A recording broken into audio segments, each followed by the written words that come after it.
The Upper Peninsula of Michigan is a quiet and calm rural area that is covered in thick forests and small towns spread far apart. Trains pass through, but at a slow rate. But one afternoon, that calm was shattered. This is the story of the Gilchrist train collision.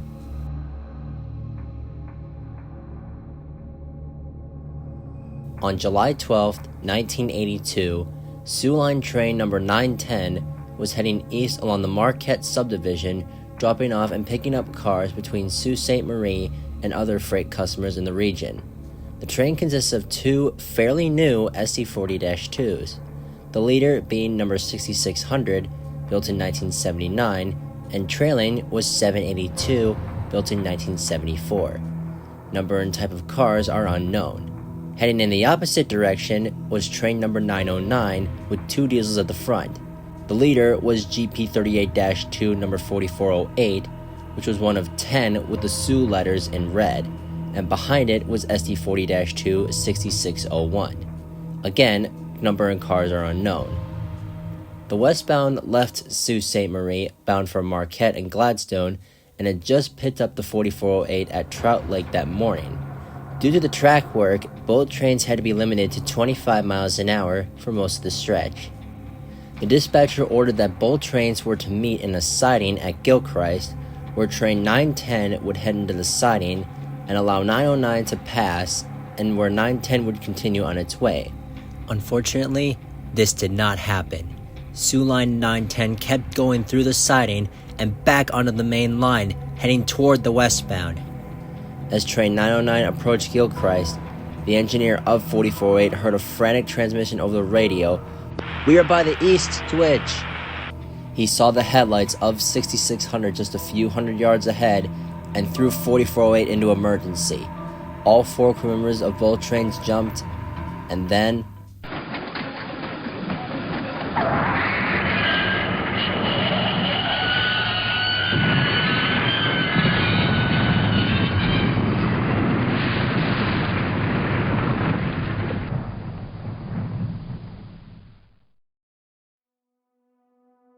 the two trains collided around 3:15 p.m. at the curve, a mile east of Gilchrist, at an estimated combined speed of 50 miles an hour. 4408 hit 6600 so hard that it climbed on top of 6600's cab and crushed it like an aluminum can, which in turn ruptured 4408's fuel tank and spilled diesel fuel into 6600's electrical cabinet, which started a fire that spread into the nearby woods. Remarkably, none of the trailing units or cars derailed and only got minor damage. The engineer of the 6600 broke his collarbone, and the other crew members sustained cuts and bruises after landing in the swamp. Railroad workers, police, and a couple photographers arrived at the scene to see what all the commotion was. A nearby Michigan DNR fire department used a bulldozer to make a road to the tracks. The crew members involved quickly backed the trailing units away from the fire so the situation wouldn't escalate. The cause of the collision was a multitude of factors. First of all, the brakeman on train 910 was from North Dakota and wasn't experienced with trackage through the Upper Peninsula. What really didn't help was that the engineer on 6600 was tested for a high rate of alcohol. So, it's safe to assume that the engineer was quote-unquote driving under the influence.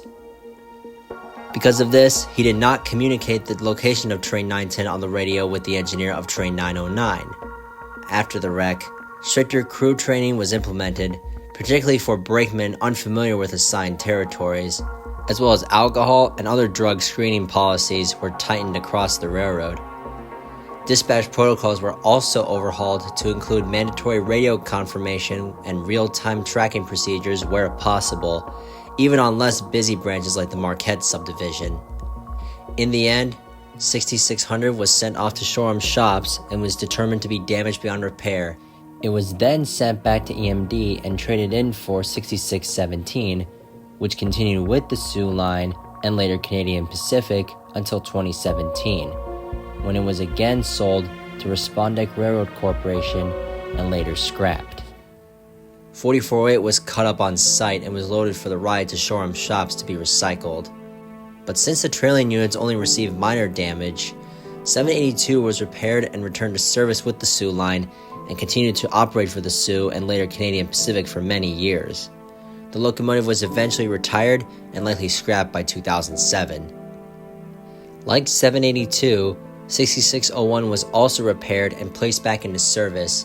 It would continue to operate on the Soo line and later Canadian Pacific, serving across the Midwest for decades.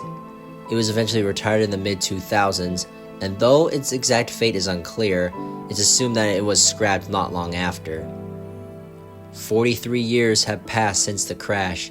The trees have grown back over the scarred ground, and the tracks near Gilchrist are still in use, though far quieter since the incident. But for those who remember it and were there at the time, it's a sobering reminder that even in the most remote and peaceful places, tragedy can still strike in an instant.